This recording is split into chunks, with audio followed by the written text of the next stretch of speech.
Saint-Domingue, 1785. La plantation Bellevue s'étendait sur plus de 300 hectares de terres fertiles, produisant du sucre et de l'indigo pour enrichir la famille Fontaine. Le colonel Augustin Fontaine dirigeait ce domaine avec une main de fer depuis son retour des campagnes militaires en Europe. Veuf depuis 3 ans, il gérait seul l'exploitation avec ses 250 esclaves et une douzaine de contremaîtres blancs. Céleste travaillait aux cuisines de la grande maison depuis ses 16 ans. À 22 ans, elle était devenue indispensable à la gestion du personnel domestique. Sa beauté n'était un secret pour personne sur la plantation. Grande, la peau couleur ébène, les traits fins, elle attirait les regards malgré sa condition d'esclave. Mais Céleste gardait toujours une distance prudente avec tout le monde, sachant que dans ce monde brutal, la moindre familiarité pouvait mener au désastre. Le colonel la remarqua lors d'un dîner qu'il donnait pour des planteurs voisins. Elle servait le vin avec une grâce naturelle qui contrastait avec la lourdeur des autres domestiques. Augustin Fontaine avait 42 ans, des cheveux grisonnants et un regard glacial qui terrorisait ses subordonnés. Mais ce soir-là, quelque chose dans l'assurance tranquille de Céleste le perturba. Les semaines suivantes, il trouva des prétextes pour la convoquer. D'abord pour des questions sur les menus, puis pour des détails sur la gestion du linge, enfin pour des raisons de plus en plus floues. Céleste comprenait parfaitement ce qui se tramait. Elle avait vu d'autres femmes passer par là avant elle. Certaines avaient fini dans les cases des champs, enceintes et brisées. D'autres avaient disparu mystérieusement après avoir refusé les avances du maître. Elle n'avait pas le choix. Refuser signifiait la mort ou pire. Accepter signifiait peut-être une vie un peu moins dure, peut-être des privilèges minuscules qui faisaient toute la différence entre survivre et s'éteindre lentement. Le colonel ne lui demanda jamais son avis. Un soir de juillet, il la fit appeler dans ses appartements et ce qui devait arriver arriva. Les mois passèrent. Céleste continua son travail comme si de rien n'était. Le colonel la convoquait 2 ou 3 fois par semaine, toujours la nuit, toujours dans le plus grand secret. Personne ne devait savoir. L'honneur d'un colonel français ne pouvait être entaché par une liaison avec une esclave, même si tout le monde sur la plantation fermait les yeux sur ces pratiques courantes. Thomas appartenait lui aussi à la plantation Bellevue. Il travaillait au champ depuis l'âge de 10 ans et portait maintenant ses 25 ans comme un fardeau. Son dos gardait les traces de multiples coups de fouet, souvenirs de tentatives de rébellion rapidement matées. Contrairement à beaucoup d'autres qui finissaient par courber l'échine définitivement, Thomas conservait au fond de lui une étincelle de révolte que rien ne parvenait à éteindre complètement. Il connaissait Céleste depuis l'enfance. Ils avaient grandi ensemble dans les cases des esclaves, partageant la même misère, les mêmes peurs, les mêmes rêves impossibles de liberté. À mesure qu'ils grandissaient, une affection profonde s'était développée entre eux. Dans ce monde sans pitié, ils représentaient l'un pour l'autre un refuge, une humanité préservée malgré l'horreur quotidienne. Quand Céleste fut transférée à la grande maison, Thomas eut le cœur brisé. Il la voyait de loin parfois, vêtue de robes propres, marchant avec cette dignité qui la caractérisait. Il savait qu'elle vivait mieux que lui, mais il savait aussi quel prix elle payait pour ces quelques miettes de confort. Les rumeurs circulaient sur la plantation, comme le vent dans les cannes à sucre. Le colonel et la belle Céleste. Tout le monde le savait, personne n'en parlait ouvertement. Un soir de septembre, Thomas trouva le moyen de s'approcher de la grande maison. C'était dangereux, suicidaire même. Les esclaves des champs n'avaient rien à faire près des bâtiments principaux après le coucher du soleil. Se faire prendre signifiait 20 coups de fouet minimum, peut-être la mutilation ou la vente à une plantation sucrière où l'espérance de vie ne dépassait pas 5 ans. Mais Thomas s'en fichait. Il devait voir Céleste, lui parler, savoir si elle allait bien, si elle avait besoin de quoi que ce soit. Il attendit près des cuisines, caché derrière un mur de pierre. La lune était haute quand elle sortit enfin pour jeter des déchets. Il murmura son nom. Elle sursauta, puis le reconnut. Il n'avait que quelques minutes. Céleste lui expliqua sa situation avec des mots simples, sans apitoiement, comme on récite des faits. Thomas sentit la rage monter en lui, mais que pouvait-il faire? Rien, absolument rien. Il prit ses mains dans les siennes et lui promit qu'il serait toujours là pour elle, quoi qu'il arrive. Cette nuit-là marqua le début de rencontres clandestines risquées. Une fois par mois environ, Thomas parvenait à rejoindre Céleste pendant quelques instants volés à la surveillance des contremaîtres. Ces moments devinrent leur seule source de réconfort. Ils ne parlaient pas d'amour, ce mot semblait dérisoire face à leur réalité, mais quelque chose de plus fort encore les liait. En novembre, lors d'une de ces rencontres interdites, Céleste pleura pour la première fois depuis des années. Le colonel devenait de plus en plus possessif, de plus en plus violent. Il la frappait parfois après l'avoir forcée, comme s'il lui reprochait le plaisir qu'il prenait avec elle. Thomas la serra contre lui, impuissant, sentant sa propre rage le consumer de l'intérieur. Cette nuit-là, ils firent l'amour dans l'ombre du mur de pierre, rapidement, désespérément, comme un acte de résistance dérisoire contre le système qui les broyait. Ce fut la seule fois. Céleste repartit vers la grande maison, Thomas vers les cases des esclaves. Aucun des deux ne savait que cette unique nuit changerait tout. Janvier 1786. Céleste réalisa qu'elle était enceinte. La terreur la paralysa pendant des jours. Porter l'enfant du colonel pouvait signifier deux choses, soit une amélioration de sa condition si le maître décidait de la garder près de lui et de reconnaître discrètement l'enfant, soit sa perte si sa grossesse le dérangeait ou compromettait sa réputation. Elle attendit le moment propice pour l'informer. Le colonel réagit d'abord avec contrariété, puis sembla se résigner. Il ne la chassa pas.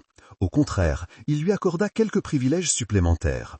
Une chambre individuelle dans les dépendances, une exemption des tâches les plus pénibles, une nourriture un peu meilleure. Céleste comprit qu'il comptait garder l'enfant près de lui, peut-être même l'élever à la grande maison si c'était un garçon. Les mois passèrent, son ventre s'arrondissait. Elle n'avait pas revu Thomas depuis novembre, le risque était devenu trop grand. Les contremaîtres surveillaient davantage les abords de la grande maison depuis qu'ils avaient remarqué les absences nocturnes de certains esclaves. Thomas, de son côté, avait été transféré dans une section éloignée de la plantation après avoir été surpris à ralentir volontairement son travail. Avril arriva avec ses chaleurs moites. Céleste se sentait lourde, fatiguée, inquiète. Elle calculait et recalculait les dates dans sa tête. Sa dernière nuit avec le colonel remontait à début novembre. Sa nuit avec Thomas aussi. Si l'enfant naissait fin juillet ou début août, impossible de savoir avec certitude qui était le père. Mais si la grossesse se prolongeait jusqu'en septembre, elle chassa cette pensée. De toute façon, à quoi bon s'inquiéter? L'enfant serait considéré comme celui du colonel et elle n'avait pas son mot à dire. Les douleurs commencèrent le 28 juillet au petit matin. La sage-femme de la plantation, une vieille africaine nommée Mama Kessa, fut appelée. L'accouchement dura 15 heures. Céleste souffrit comme jamais elle n'avait souffert, sentant son corps se déchirer. Quand le premier cri résonna enfin, elle s'effondra de soulagement. Mais le soulagement fut de courte durée. Mama Kessa poussa une exclamation étouffée. Céleste, épuisée, demanda ce qui se passait. La sage-femme ne répondit pas tout de suite. Les contractions reprirent. Un deuxième bébé, des jumeaux. Céleste n'eut pas le temps de réfléchir, la douleur l'engloutissait à nouveau. 20 minutes plus tard, le second enfant naquit. Le silence qui suivit terrifia Céleste plus que les douleurs. Elle releva la tête avec effort. Mama Kessa tenait les deux bébés, les regardant avec une expression qu'elle ne parvenait pas à déchiffrer. Horrifiée, incrédule, les deux nourrissons pleuraient, vigoureux et en bonne santé apparemment. Mais quand la sage-femme les amena près d'elle, Céleste comprit immédiatement pourquoi le silence était tombé. Deux garçons.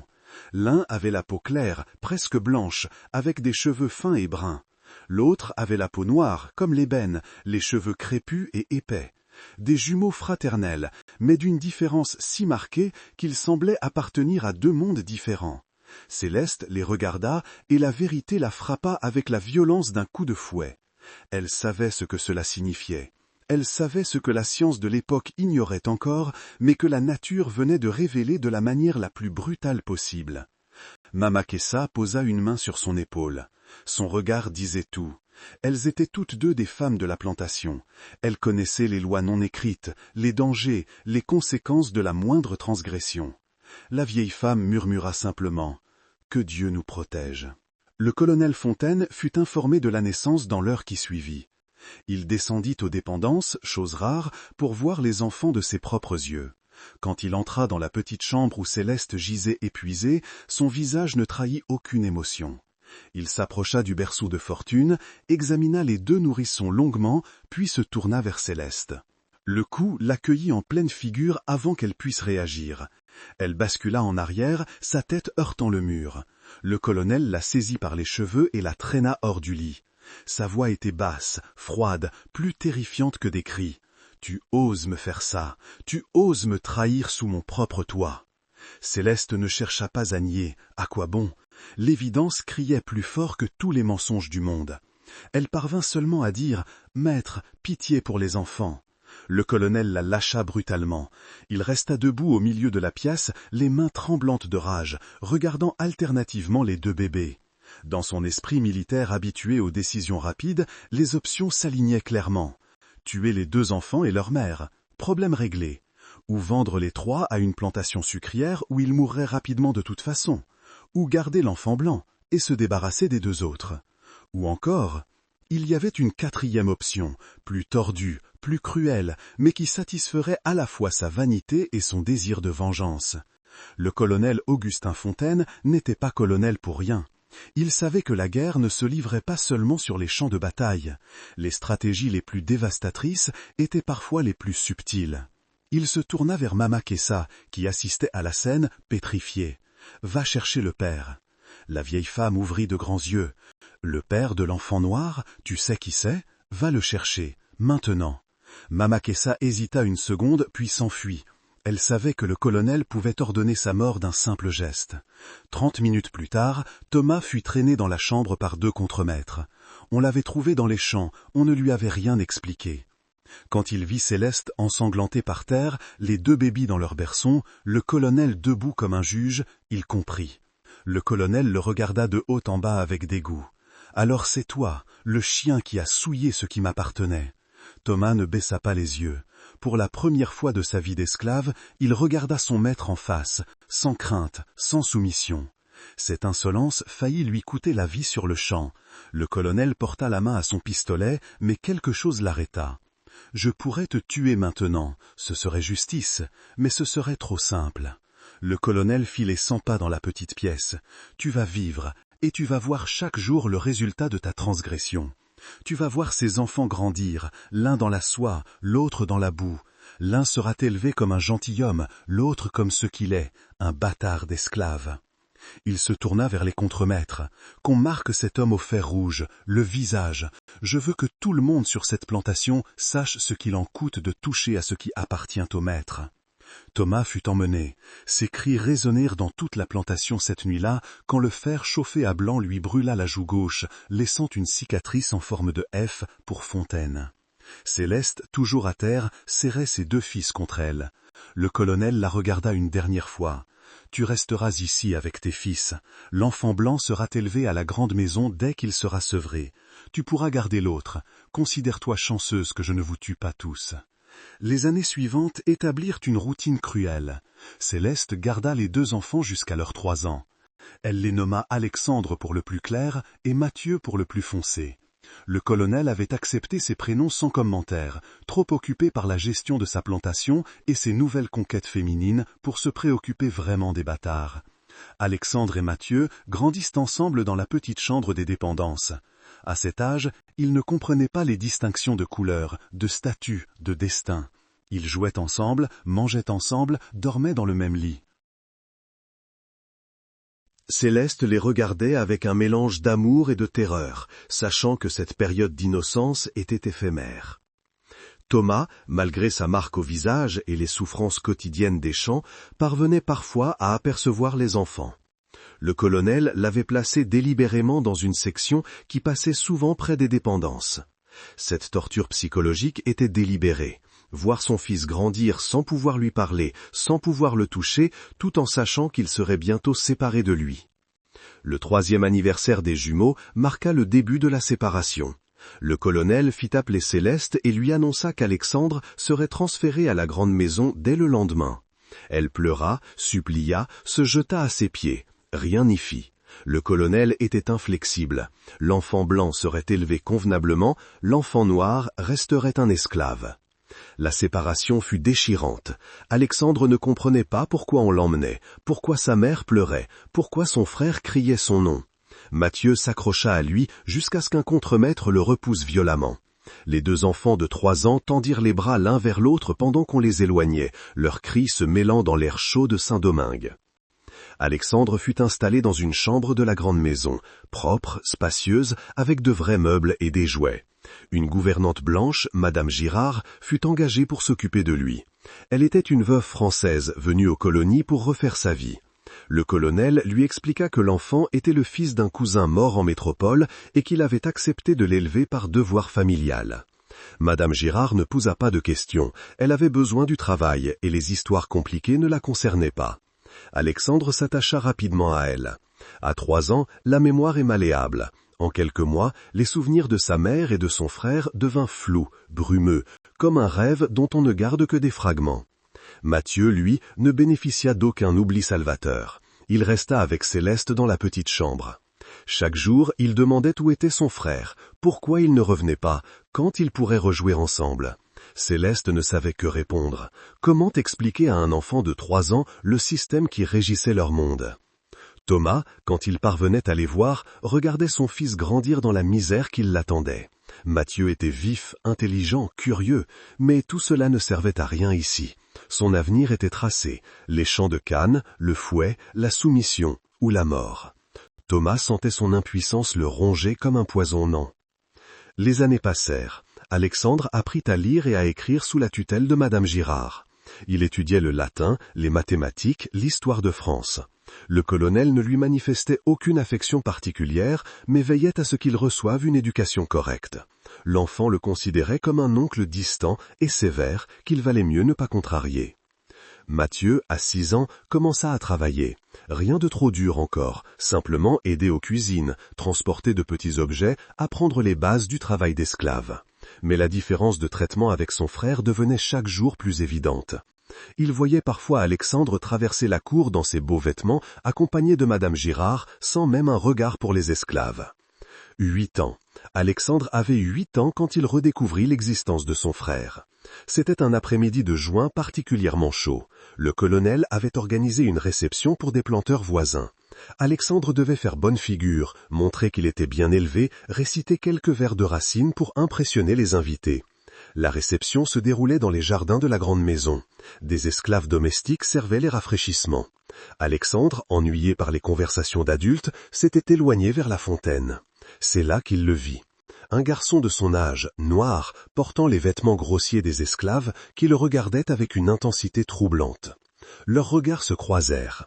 Alexandre ressentit quelque chose d'étrange, un sentiment qu'il ne parvenait pas à nommer, une familiarité inexplicable. Le garçon ne détourna pas les yeux, contrairement aux autres esclaves qui baissaient toujours la tête devant lui. Ils restèrent ainsi pendant plusieurs secondes, se jaugeant mutuellement. Alexandre s'approcha. « Comment tu t'appelles » Le garçon hésita avant de répondre. « Mathieu ». Le prénom résonna dans l'esprit d'Alexandre comme un écho lointain. Il avait déjà entendu ce nom, mais où ? Quand ? Les souvenirs enfouis tentaient de remonter à la surface. « Pourquoi tu me regardes comme ça » demanda Alexandre. Mathieu serra les poings. Toutes ces années, il avait attendu ce moment, sans savoir s'il viendrait jamais. Son frère ne le reconnaissait pas. Son frère qui partageait son sang, qui avait grandi à ses côtés pendant 3 ans, ne gardait aucun souvenir de lui. « Je suis ton frère » lâcha Mathieu d'une voix tremblante. Alexandre fronça les sourcils. « Mon frère ? Mais je n'ai pas de frère, tu racontes n'importe quoi. » Il allait partir quand Mathieu ajouta. « Demande à ta mère, celle qui travaille aux cuisines, demande-lui si elle ne s'appelle pas Céleste. » Le nom frappa Alexandre comme une révélation. Céleste. Il connaissait ce nom. Il se souvenait vaguement d'une femme, d'une chaleur, d'une voix douce, mais c'était tellement flou. « Ma mère est morte en France, Madame Girard me l'a dit. » Mathieu eut un rire amer qui ne correspondait pas à son âge. « C'est ce qu'ils te font croire, mais tu sais au fond de toi que je dis la vérité. » Un contremaître aperçut Mathieu et hurla son nom. Le garçon dut partir en courant. Alexandre resta planté là, confus, perturbé. Ce soir-là, il ne parvint pas à dormir. Les fragments de souvenirs se bousculaient dans sa tête. Une femme qui le berçait, un autre enfant qui dormait près de lui, des pleurs, une séparation. Le lendemain, il prit son courage à 2 mains et demanda à Madame Girard de lui parler de sa mère. La gouvernante sembla embarrassée. Elle répéta l'histoire officielle. Sa mère était morte en couche en France, son père peu après d'une fièvre. Le colonel les avait recueillis par charité familiale. Mais son ton manquait de conviction. Alexandre ne se satisfit pas de ses réponses. Pendant des semaines, il observa discrètement Mathieu quand il le croisait. Les similitudes physiques, malgré la différence de couleur, commençaient à lui sauter aux yeux. Ils avaient la même forme de visage, les mêmes mains, la même démarche. Comment était-ce possible? Un jour, il se cacha près des cuisines et attendit. Il savait que Céleste y travaillait. Quand elle sortit, il la suivit à distance. Elle marchait vers les dépendances en portant un panier de linge. Alexandre la rattrapa et l'interpella. Céleste se retourna et laissa tomber son panier. Elle regardait son fils avec une intensité qui le mit mal à l'aise. Ses yeux se remplirent de larmes. Elle tendit la main comme pour le toucher, puis se ravisa. « Madame, je... » commença Alexandre. Sa voix était hésitante. « Es-tu ma mère ?» Céleste ferma les yeux. Les larmes coulaient maintenant librement sur ses joues. « Oui, » dit-elle simplement. Ce mot unique contenait 8 ans de séparation, de douleur, d'amour étouffé. Alexandre sentit ses genoux se dérober. Il s'assit par terre, incapable de traiter cette information. Céleste s'agenouilla près de lui, mais sans le toucher. Elle savait que le contact physique entre eux était interdit, dangereux. « Pourquoi on m'a menti ?» Sa voix d'enfant de 8 ans tremblait. Céleste lui raconta l'histoire, en choisissant soigneusement ses mots. Elle lui expliqua qui était le colonel, qui était Thomas, comment les jumeaux étaient nés. Alexandre l'écoutait, médusé, horrifié, fasciné. « Mathieu est vraiment mon frère alors ?» Céleste hocha la tête. « Votre jumeau, né le même jour, de la même mère. » Alexandre resta silencieux longtemps. Puis il demanda « Et le colonel sait tout ça ?» Un nouveau hochement de tête. « Il sait, et il a décidé de vous séparer. Il a décidé que tu serais élevé comme un gentilhomme et que Mathieu serait esclave. » La cruauté de la situation frappa Alexandre avec une force dévastatrice. À 8 ans, il découvrait l'injustice fondamentale du monde dans lequel il vivait. Il découvrait aussi qu'il était du bon côté de cette injustice, celui des oppresseurs, tandis que son frère jumeau souffrait de l'autre côté. Les mois qui suivirent transformèrent Alexandre. La découverte de ses origines bouleversa toutes ses certitudes. Il regardait maintenant le colonel différemment, avec un mélange de peur et de dégoût. Il observait les esclaves avec une conscience nouvelle de leur humanité. Et il cherchait constamment Mathieu du regard. Les 2 frères commencèrent à se retrouver en secret. C'était risqué, mais ils avaient besoin l'un de l'autre. Mathieu montrait à Alexandre les réalités de la vie d'esclave que celui-ci ignorait complètement. Les coups, les humiliations, le travail épuisant dès l'aube, la faim permanente, l'absence totale de liberté. Alexandre, de son côté, racontait sa vie à la grande maison. Ses leçons, ses livres, ses repas abondants, sa chambre confortable. Mathieu l'écoutait sans jalousie apparente, mais Alexandre sentait bien que chaque détail était une blessure supplémentaire pour son frère. Pourtant, ils continuaient à se voir. Le lien qui les unissait était plus fort que la colère ou la frustration.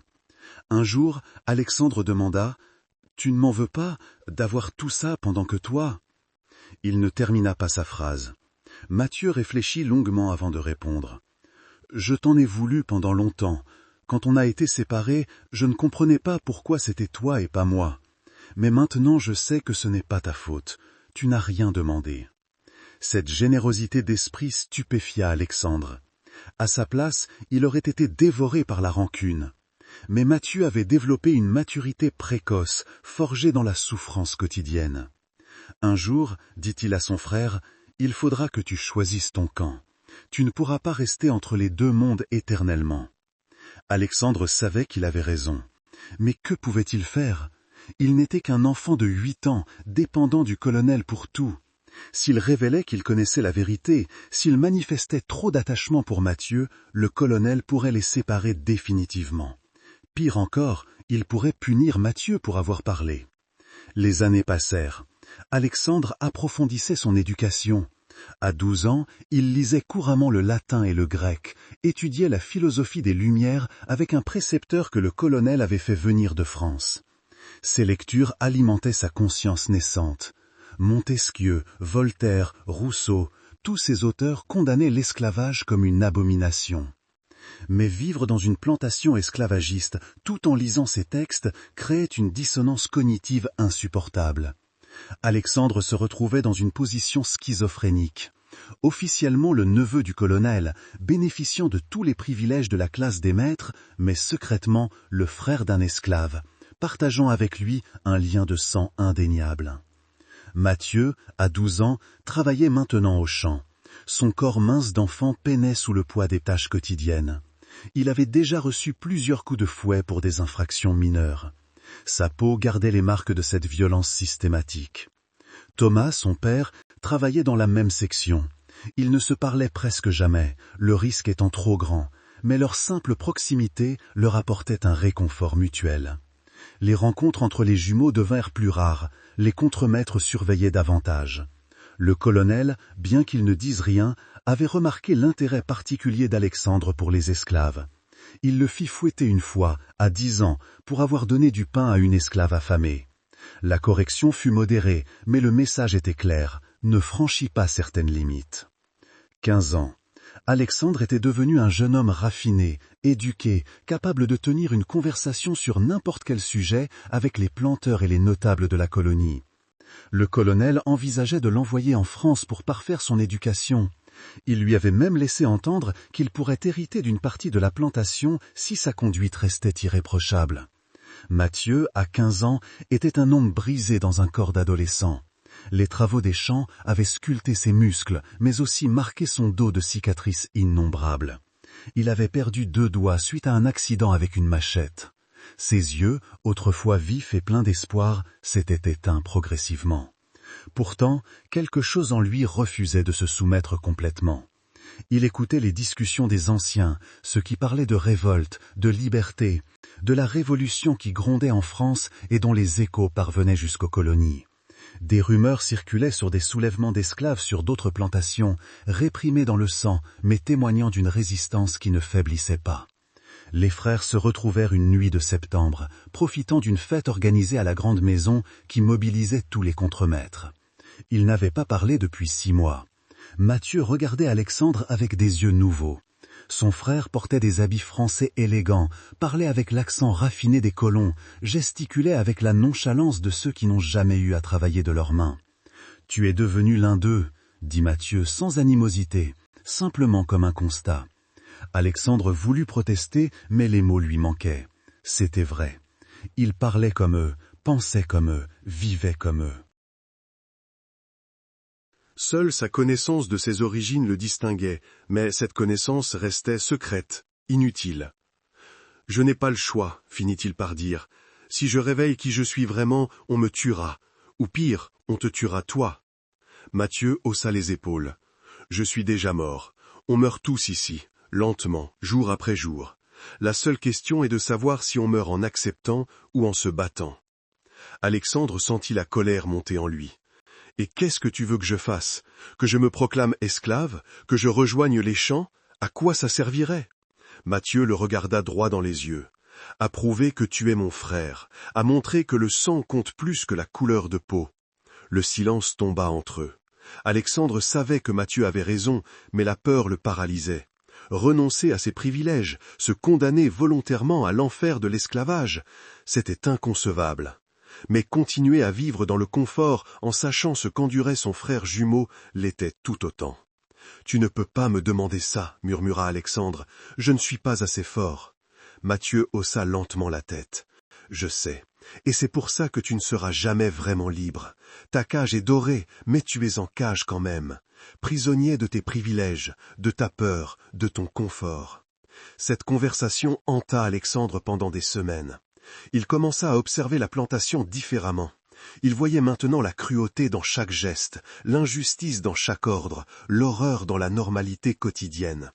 Mais cette conscience nouvelle ne débouchait sur aucune action. Il restait paralysé, pris entre 2 mondes, appartenant pleinement à aucun. Le colonel remarqua son changement d'humeur. Il le convoqua dans son bureau et lui parla franchement pour la première fois. « Tu sais qui tu es vraiment, n'est-ce pas ?» Alexandre sursauta. Le colonel eut un sourire glacial. « Tu crois que je ne savais pas que vous vous voyiez ? J'ai laissé faire. Je voulais voir ce que tu deviendrais. » Il se leva et marcha vers la fenêtre donnant sur les champs. Tu es à un carrefour, Alexandre. D'un côté, une vie de privilèges en France, une fortune, un nom respectable. De l'autre, la vérité de tes origines et la misère qui l'accompagne. Tu dois choisir. Alexandre rassembla son courage. Et si je choisis Mathieu? Le colonel se retourna, son visage durci par une expression impitoyable. Alors tu mourras avec lui. Parce que je peux te l'annoncer maintenant, ton frère ne survivra pas longtemps. Il a participé à une tentative d'évasion la semaine dernière. Il sera vendu à une plantation sucrière dans 2 jours. L'espérance de vie là-bas, 3 ans maximum. Le coup fut terrible. Alexandre sentit ses jambes se dérober. « Non, vous ne pouvez pas !» Le colonel l'interrompit. « Je peux faire ce que je veux, mais je t'offre un marché. Pars en France dans 1 mois comme prévu. Oublie tout ça. En échange, je garde Mathieu ici. Il restera esclave, mais vivant. Refuse, et je le vends demain. » Alexandre avait 48 heures pour décider. Il ne dormit pas pendant 2 nuits. Son esprit tournait en boucle, pesant les options, cherchant une issue qui n'existait pas. Sauver son frère en renonçant à le revoir, ou rester et le condamner à mort? Il essaya de voir Mathieu, mais les contremaîtres l'en empêchèrent. Son frère avait été enfermé dans un cachot en attendant la vente. Alexandre supplia, menaça, promit de l'argent, rien n'y fit. Le colonel avait donné des ordres stricts. La veille du départ pour la plantation sucrière, Alexandre prit sa décision. Il irait voir le colonel et accepterait le marché. Mathieu vivrait, même dans la misère. C'était mieux que la mort certaine qui l'attendait dans les sucreries. Mais avant, il devait au moins dire au revoir à son frère, lui expliquer son choix. Il attendit la nuit, soudoya un jeune contremaître avec des pièces d'or volées dans le bureau du colonel. L'homme le conduisit au cachot. Mathieu était enchaîné au mur, couvert de bleus et de coupures. Ils avaient dû le battre pour briser toute velléité de résistance avant la vente. Quand Mathieu leva les yeux et reconnut son frère, il ne montra aucune surprise. « Tu viens dire au revoir avant de partir pour ta belle vie en France ?» Sa voix était amère, mais pas haineuse. Alexandre s'agenouilla devant lui, les larmes aux yeux. « Le colonel m'a proposé un marché. Si je pars en France et que j'oublie tout ça, il te garde ici. Tu resteras esclave, mais tu vivras. » Mathieu eut un rire bref et sans joie. « Et tu vas accepter, évidemment, parce que c'est la solution facile.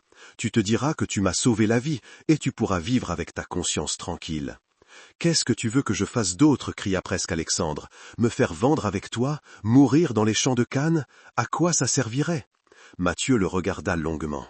Malgré les coups, malgré l'épuisement, ses yeux brillaient d'une intensité inaltérable. « Ça servirait à prouver que tu es mon frère, que le hasard de la naissance ne détermine pas qui nous sommes vraiment, que tu choisis ta famille plutôt que ton confort. » Il toussa, cracha du sang. « Mais je sais que tu ne le feras pas. Et je ne t'en veux pas. Tu as été élevé comme un blanc, tu penses comme un blanc. Le fait que nous partagions le même sang ne change rien à ça. » Alexandre sentit quelque chose se briser en lui. Il prit les mains enchaînées de son frère. « Je suis désolé, je suis tellement désolé. » Mathieu haussa la tête. « Je sais, mais tes excuses ne changent rien. Va vivre ta vie dorée, oublie-moi. Ce sera plus facile pour nous tous. » Le contremaître toussauta discrètement. Le temps était écoulé. Alexandre se releva, les jambes tremblantes. Il regarda une dernière fois son frère jumeau, cet autre lui-même qui aurait pu être lui si les circonstances avaient été inversées. « Je ne t'oublierai jamais, » murmura-t-il. Mathieu ferma les yeux. « Si, tu m'oublieras. C'est ce que font tous les gens comme toi. Vous oubliez parce que ce souvenir fait trop mal. » Alexandre sortit du cachot un titubant. Le contremaître le raccompagna vers la grande maison. L'aube se levait sur la plantation Bellevue. Dans quelques heures, Mathieu ne serait pas vendu finalement. Le colonel tiendrait sa parole. 3 semaines après son choix déchirant, Alexandre quitta Saint-Dominique pour la France. Le colonel lui avait arrangé une place dans une académie militaire parisienne avec une dot confortable et des lettres de recommandation. Son histoire officielle était fixée. Orphelin français recueilli par charité familiale. Avant son départ, Alexandre vit sa mère Céleste une dernière fois. À 37 ans, elle en paraissait 50, usée par le travail et le chagrin. Elle le rassura avec des mots simples. Il avait fait le bon choix. Mathieu vivrait et Alexandre aurait une chance de faire quelque chose de sa vie. Elle lui offrit un médaillon contenant 2 mèches de cheveux, une claire et une foncée, coupées le jour de leur naissance. Thomas, son père biologique, marqué au visage, lui demanda simplement de prendre soin de lui et de faire quelque chose de bien pour ceux qui n'avaient pas eu sa chance. Le voyage dura 6 semaines. Alexandre passa ce temps à contempler l'océan, ressassant ses décisions, serrant le médaillon qui ne quittait jamais son cou. À Paris, il s'intégra rapidement grâce à son éducation soignée. Personne ne soupçonnait ses origines mixtes. Il étudiait avec acharnement, comme pour fuir ses pensées. 1789 changea tout.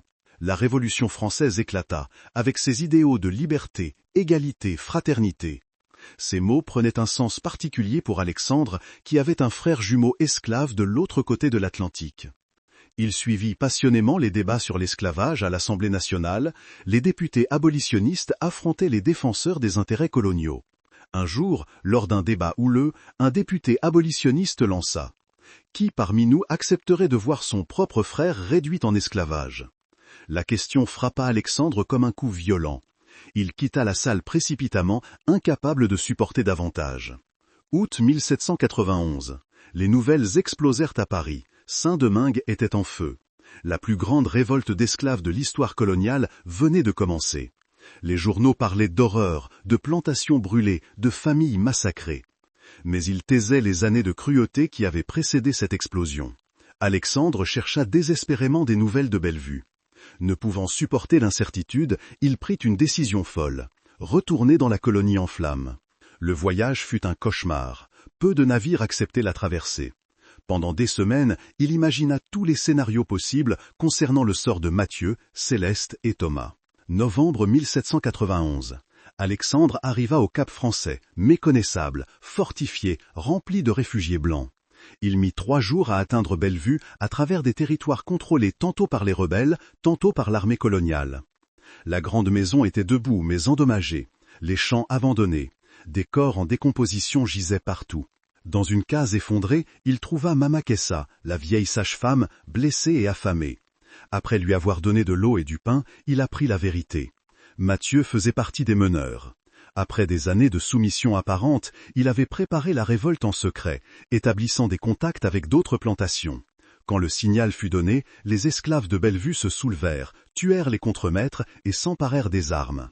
Mathieu captura le colonel vivant. Il le traîna devant tous les esclaves rassemblés et lui trancha la gorge de ses propres mains. C'était pour toutes les années de souffrance, pour les familles déchirées, pour la vie qu'on lui avait volée. Après l'exécution, les esclaves libérés débattirent. Céleste intervint pour épargner les domestiques blancs qui n'avaient jamais été cruels, notamment Madame Girard. Mathieu accepta.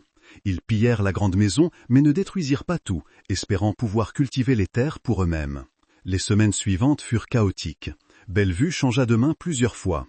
Lors d'un assaut violent, Thomas fut tué au premier rang, machette à la main, après 30 ans d'esclavage. Céleste mourut peu après, probablement de maladie et d'épuisement. En fermant les yeux, elle murmurait le prénom d'Alexandre. Mathieu survécut au premier mois de la révolte, devenant lieutenant dans l'armée des insurgés. Mais 3 mois avant l'arrivée d'Alexandre, il fut capturé lors d'une bataille. Les autorités coloniales l'exécutèrent publiquement au Cap Français avec une dizaine d'autres meneurs. Il mourut avec dignité, sans supplier, libre dans sa tête jusqu'au bout. Avant de mourir, Mathieu avait confié quelque chose à Mama Kessa pour Alexandre. Un petit carnet fait de feuilles grossières cousues ensemble. L'écriture était malhabile mais lisible. Mathieu avait appris à écrire en secret. Le carnet contenait ses pensées, ses espoirs, sa colère. Il racontait la séparation, les coups de fouet, la faim, le travail épuisant, mais aussi la résistance quotidienne, les petits actes de rébellion. Une page entière parlait d'Alexandre avec des sentiments contradictoires, amour fraternel, mêlé de rancœur, compréhension, pardon finalement. Les dernières pages, écrites en prison, parlaient de liberté comme état d'esprit. Mathieu avait été esclave dans son corps pendant 26 ans, mais libre dans sa tête pendant 6 mois de révolte. Son message final à Alexandre était clair. Ne m'oublie pas. Raconte notre histoire. Dis au monde que nous étions des hommes, pas du bétail. Sois le témoin de notre combat, la voix de ceux qui n'en ont pas. Alexandre pleura comme jamais. Sur son frère, ses parents, toutes les vies brisées par l'esclavage. Sur sa propre lâcheté et l'impossibilité d'avoir agi différemment. Il resta à Saint-Domingue 2 ans, utilisant l'argent hérité du colonel pour aider les anciens esclaves. Il acheta des terres, les distribua, finança des écoles clandestines. Il documenta tout, recueillant les témoignages des survivants. En 1793, quand la Convention abolit l'esclavage dans les colonies françaises, Alexandre pleura de joie et de tristesse. Trop tard pour Matthieu, Céleste et Thomas, mais peut-être pas trop tard pour empêcher que d'autres générations connaissent le même sort. Il retourna en France en 1794 avec le carnet de Matthieu et des centaines de pages de témoignages. Il commença à écrire des récits directs, bruts, racontant la réalité de l'esclavage et de la Révolution. Ses écrits firent scandale. Les anciens planteurs le menacèrent, tentèrent de le faire taire. Mais Alexandre ne cédait pas. Il utilisait son statut d'ancien bénéficiaire du système pour témoigner de son horreur avec d'autant plus de force. Il racontait l'histoire des jumeaux, symbole de l'absurdité et de la cruauté du système esclavagiste.